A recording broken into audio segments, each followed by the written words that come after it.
Welcome to my channel Brainies. Today we are going to discuss about the topic difference between upper motor neuron lesion and lower motor neuron lesion. What is an upper motor neuron? The term upper motor neuron was first coined by William Govers. The upper motor neurons are found in the cerebral cortex and the brainstem, which carries information down to activate the interneurons and the lower motor neurons, which in turn directly signals the muscles to contract or relax. What is a lower motor neuron? The lower motor neurons starts in the spinal cord and end in the skeletal muscles. If lower motor neurons are lost, it may lead to weakness, muscle twitching, and muscle atrophy.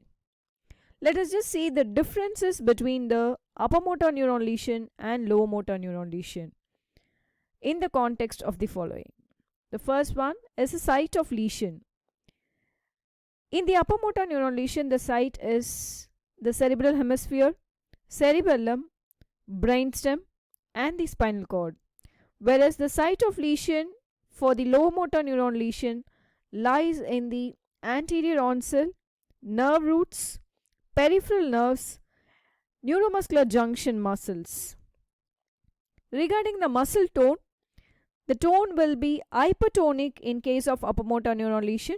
Spasticity occurs, a clasp knife type of spasticity. In case of lower motor neuron lesion, the tone will be decreased and it causes hypotonicity, which is flaccidity. Coming back to the next one, it is clonus. Regarding the clonus, it is present in upper motor neuron lesion and it is absent in lower motor neuron lesion. Regarding the deep tendon reflexes and the pathological reflexes, deep tendon reflexes DTR are exaggerated in case of upper motor neuron lesion, which may lead to hyperreflexia. In case of lower motor neuron lesion, it may be decreased, which is hyporeflexia. The pathological reflexes like Babinski sign is present in upper motor neuron lesion, whereas it is absent in case of lower motor neuron lesion.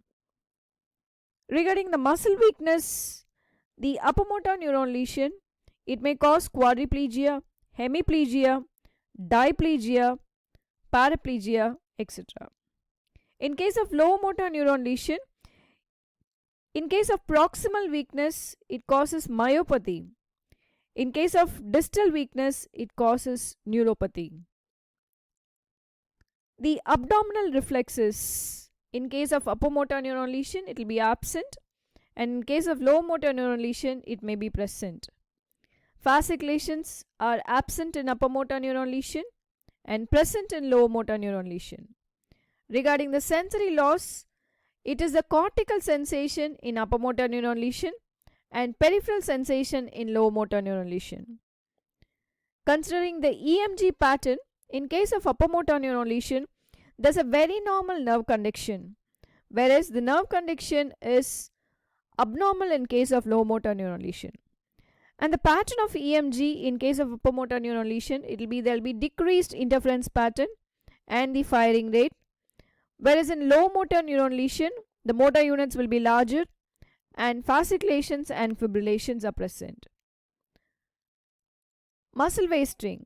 The muscle wasting may be minimal in case of upper motor neuron lesion and it is very well present in case of lower motor neuron lesion. Regarding the sparing of the eyebrow, that is the eyebrows involvement, upper motor neuron lesion, there are chances for the eyebrows involvement to get spared.